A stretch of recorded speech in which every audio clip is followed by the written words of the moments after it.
Guys, we are on a mission to find creepy crawlies. It's alive with them, the bush is alive, we've just had some rain, but we're gonna find the ultimate creepy crawly, the baboon spider. He's big, he's aggressive, he's got massive fangs, he's hairy, and he's dangerous. So let's get out there and go and find this baboon spider. Guys, look at what we've got here. We haven't even left the house yet, and we've come across a ferocious predator. This guy here is called an assassin bug, and the name says it all.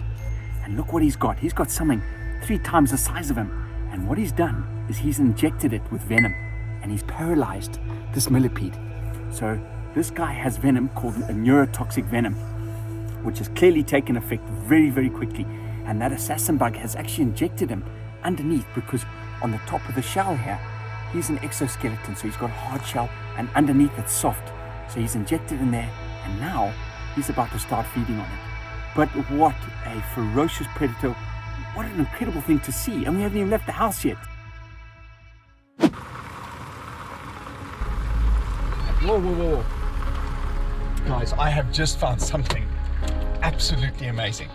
Come and have a look. I've got a whole bunch of them. They're different colors.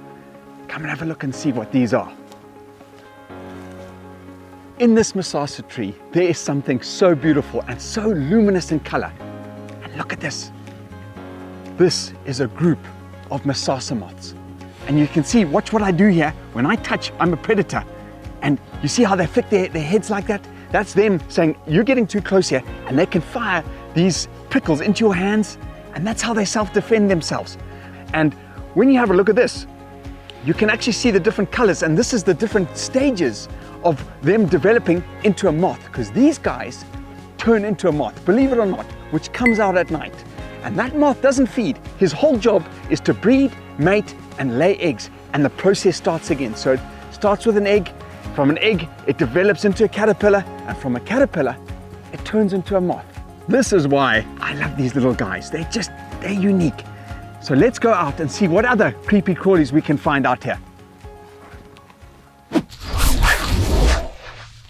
One of the only ways really to find these little creepy crawlies is get outside and start looking and being observant. And that's where we are. We're in a really beautiful woodland, and we're going to try and find some creepy crawlies. Guys, have a look at what we've just come across here. We've just actually almost walked into it. Look at this. There's a big web which is cast between the 2 branches and the grass here, holding it together. And in here, something really fascinating. It's called a kite spider. Now look at him, he's coming down his web. Watch him coming down. Look at him, he's coming down, and he's just caught a butterfly. Have a look at this. There's the butterfly in the web. Is that not incredible? He's actually starting to feed on the butterfly. Look at him, he's feeding. Guys, just take a second and look at the detail of this kite spider. He's got his little, that's why he's called a kite spider. It looks like a kite. His wings, sharp little edges on the side. He's got beautiful colorations, orange, yellow, black. The really important thing is, once you've had a really good sighting and the privilege of being this close, leave them where you found them and let nature be. So we're going to leave the spider feeding on that butterfly, and we're going to move off. Neil, come quick, come quick. We found him, we found him.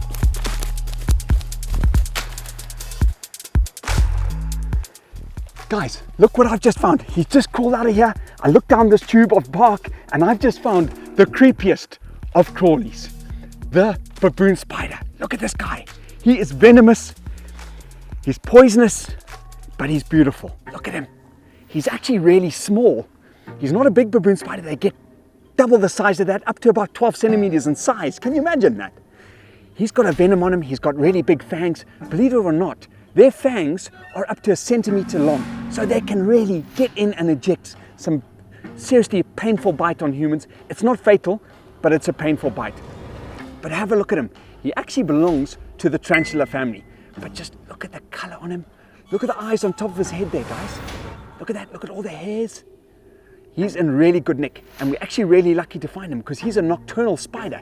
So that means he only comes out at night. But just look at the beauty of the spider. And you know, they have something really interesting. What they do is they dig their own hole and they line it with web. And that's where they sit and ambush their prey. So he's an ambush predator. He waits for their prey to come past, and he's ferocious. He'll take little reptiles, little insects, and he'll inject them with those venom, those two big fangs. I mean, what a spider, and what a creepy crawly, and what a way to end our little episode of trying to find creepy crawlies, the creepiest of crawlies, and I think we found him, the baboon spider.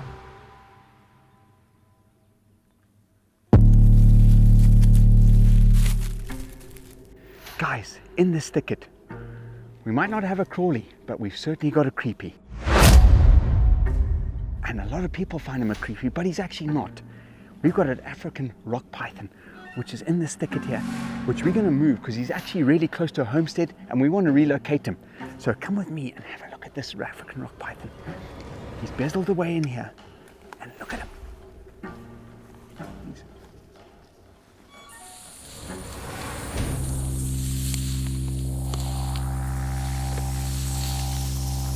He's not easy to catch in this tall grass, and what you want to do, the key to getting him a successful catch, is grabbing hold of the head.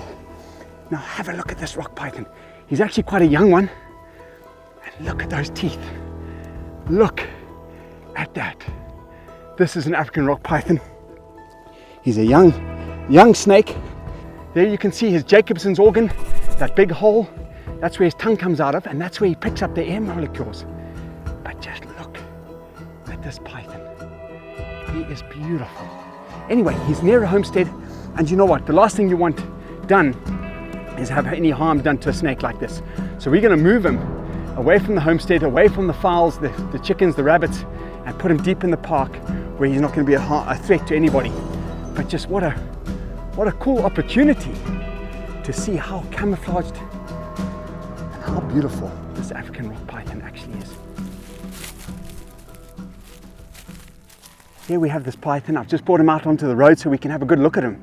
He's actually a relatively small python. Some python get, 4 meters, 4.5, 5 meters big. So they get really massive, anywhere upwards of 30, 40 kgs. And just have a look at the patterns on him. Designed to live out here, designed to ambush his prey.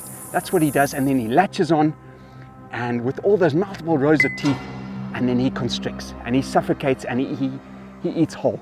So we've just driven to the middle of the conservancy, and now what we're going to do is we're going to release this python.